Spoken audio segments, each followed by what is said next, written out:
All right, this to me is the highlight of the program. Please make sure you're in a seat at a round table, and we're going to try to kick this off, but I need your attention, please. I'll get Jeff Herr up here to get there. There we go. Hi, everybody, welcome back. Well, that sucked. Hi, everybody, welcome back. There we go.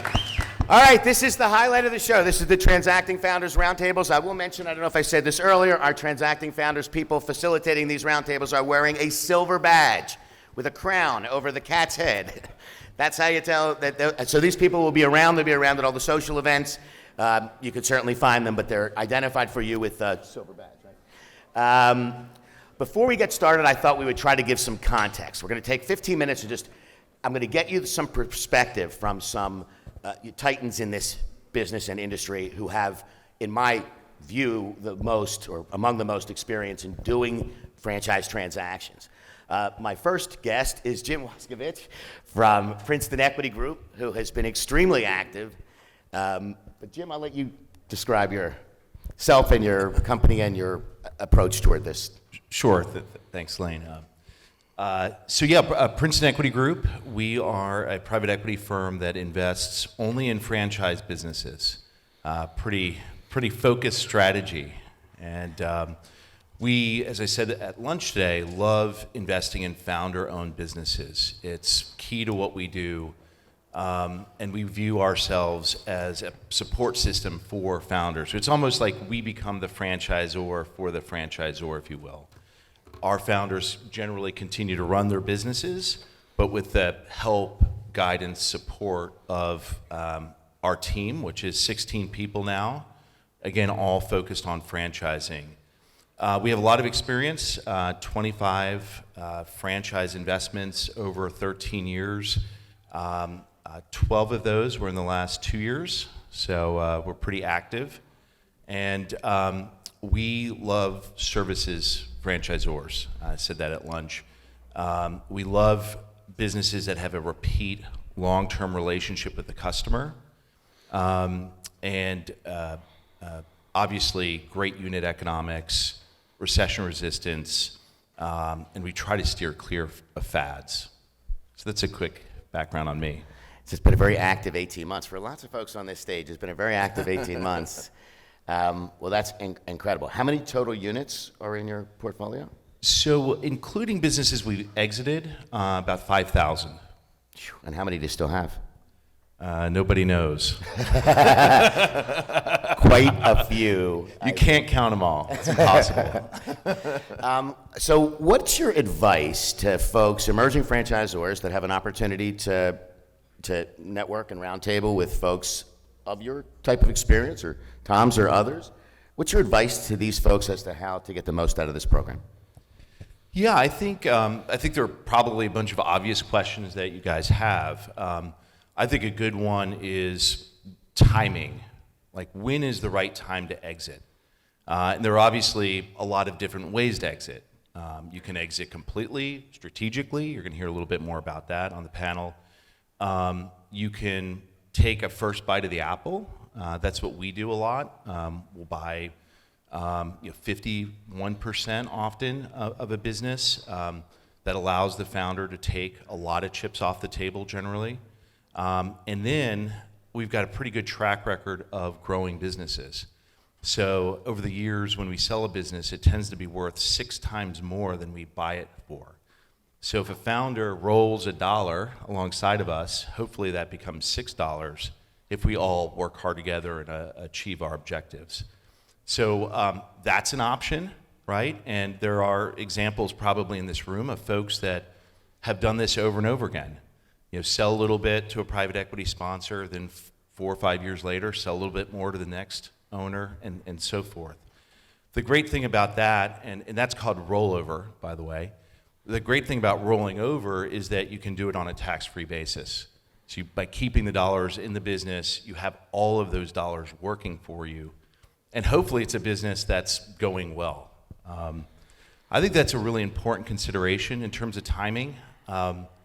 You cannot sell admission to a movie that's over, right? You've got to leave meat on the bone for the next owner. there's a old Wall Street saying that bulls make money, bears make money, pigs get slaughtered. Nothing is more true in business. The multiple I would pay for a high-growth, high-quality franchisor that maybe is at 250 units and has the ability to get to 1,000 is dramatically higher than what I would pay for a business that was at 1,000 units and there was no more unit growth. So we think, we're not just buyers, we're also sellers. We do have to exit our businesses at some point, and we think a lot about that. When we exit, we have to leave meat on the bone for the next owner. And it's actually a little bit of a Ponzi scheme. Then they have to leave meat on the bone for the next guy, and the next guy, and the next guy. So Ponzi scheme, word out. No. So, unfortunately, there are no shortcuts, right? Mm-hmm. Like, you can't extract every last dollar out of your business and expect somebody to buy it from you, then for a lot more dollars. So you really have to manage the greed factor, if you will. It's funny. So, I think the timing is a great question to ask around the table.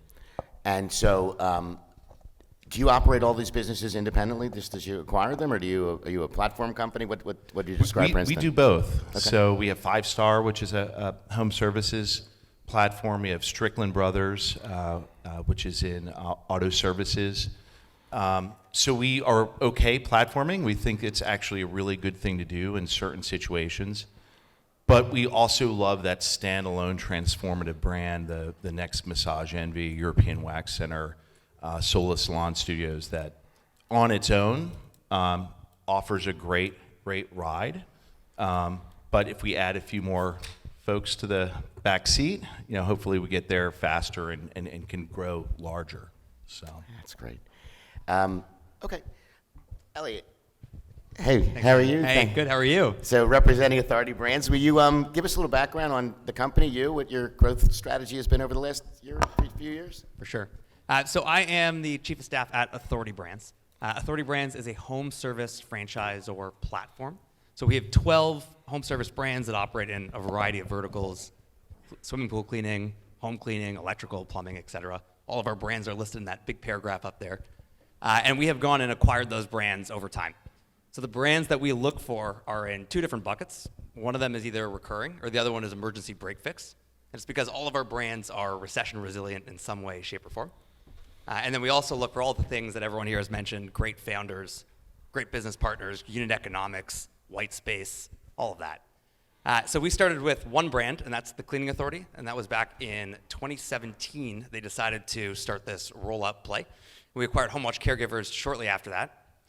Apex bought Authority Brands in 2018 and then started the growth strategy from there. So I initially came from Apex. I was on their investment team on the services side of the business, and I worked with Authority Brands to help roll up the other companies.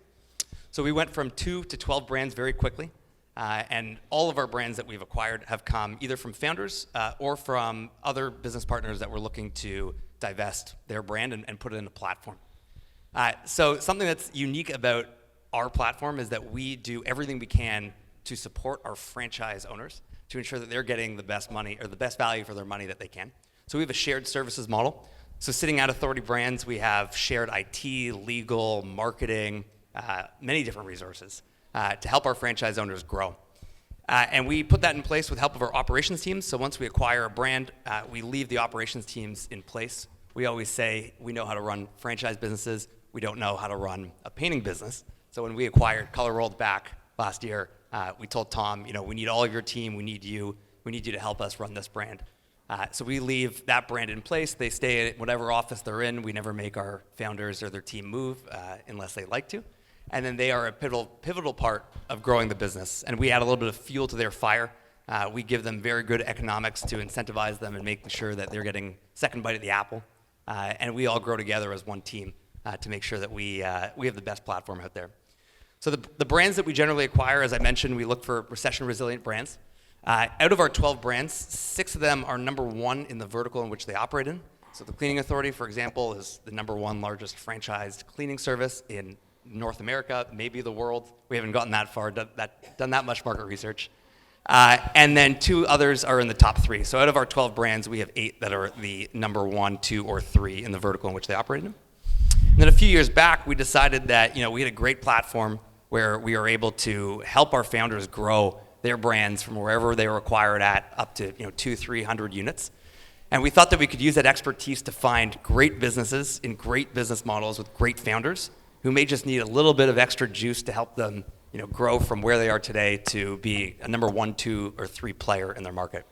So we started our emerging brands focused vertical, and it's being run by the founder of America's Swimming Pool Company, Stuart Vernon, who took his brand from 0 to now it's at $100 million of system-wide sales. And he oversees our incubator of emerging brands. So we have 2 brands right now in our emerging brands platform that we started at the beginning of this year. So we have Tom is one of them, Tom Hodgson at Color World. And then Amy Reed is over there. She's in Woofie's. Woofie's is our mobile pet grooming and dog walking service. And we are very excited to have these 2 into this emerging brands portfolio, and we are constantly looking for more. So if you see me around and you are operating in the home services industry, love to chat. We love to meet others, and we're always looking for that next player. So same question I asked Jim. What advice do you give folks that are sitting here in terms of how best to use their time? I would ask the people that you're sitting at your tables with, how did you know that you were choosing the best partner?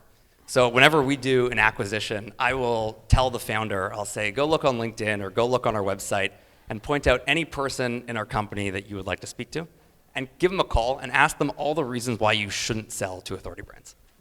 And they go and do that and they come back and they say, okay, we'll take an LOI. So it's something that we pride ourselves on, which is, we have a great culture with a great team.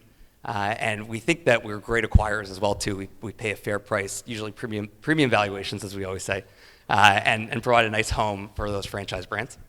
And I think it's very important because someone like Tom, right, is selling his baby to Authority Brands, and he's continuing to be a partner and continuing to drive value.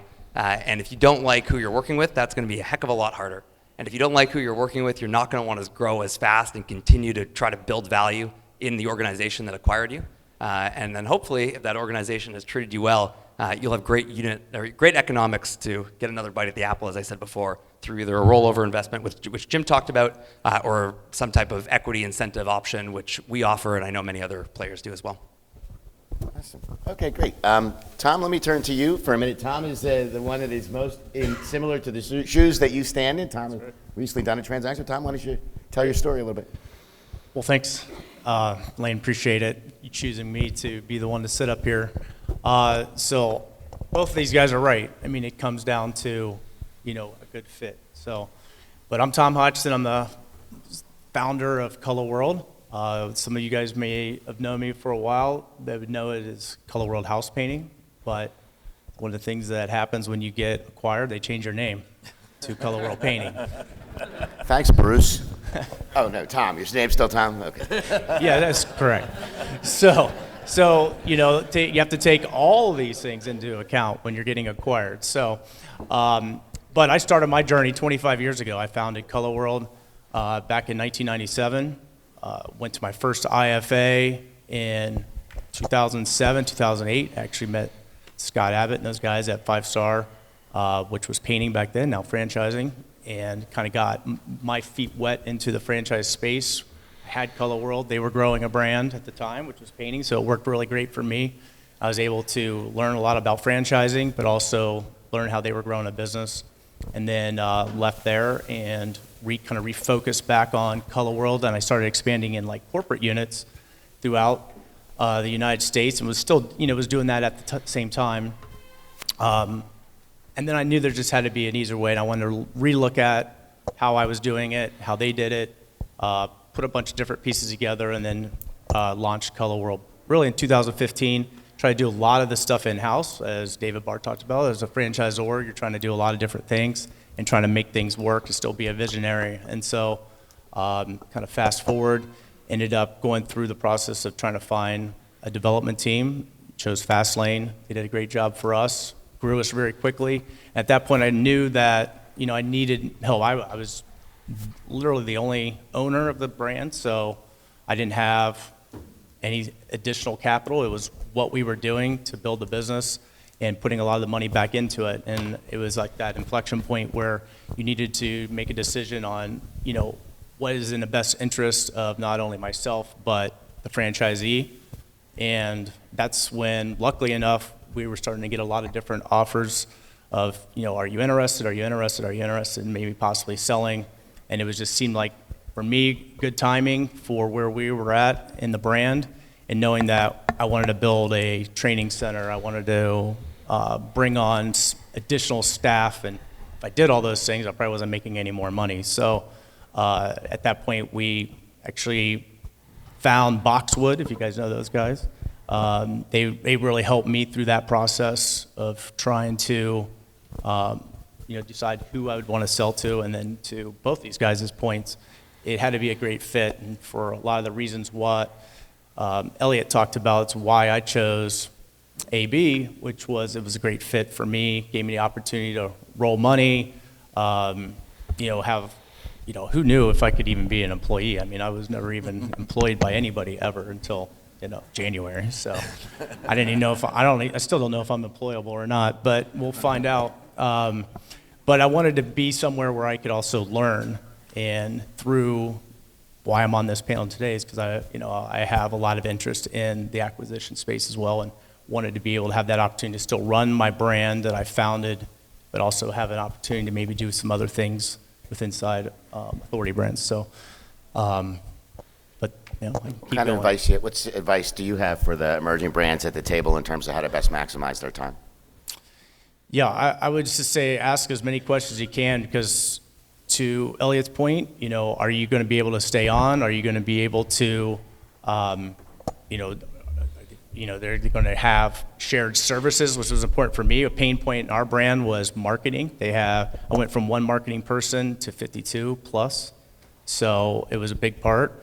When I got introduced to Heather actually last year here, it was a big reason why we wanted to choose that. She was great at what she does, so I knew that their brands had excelled with that platform, and I knew I wanted Color World to be a part of that. And so something I always wanted to do was to get more into the commercial space with our painting brand, and which is why we dropped the house and painting, so we could do that. So I knew those types of things were probably coming, but it gave us the ability to do that. So just ask as many questions as possibly can. I think that's great, and I don't want to cut into too much more of the actual time. I think these folks were giving you a sound bite. I hope it was useful. Let me get a round of applause for our three speakers. Thank you so much. You guys can take your tables, which is great. If there are some tables, there's a glare up here, it's hard to see, that are less populated than others, feel free to combine them with another one. Nobody should sit with one person at it, and sometimes we get the math a little askew, but please combine tables when you can. And you guys, let's get it going, man. Let's do some Transacting Founder Roundtables. Great. Thanks, guys.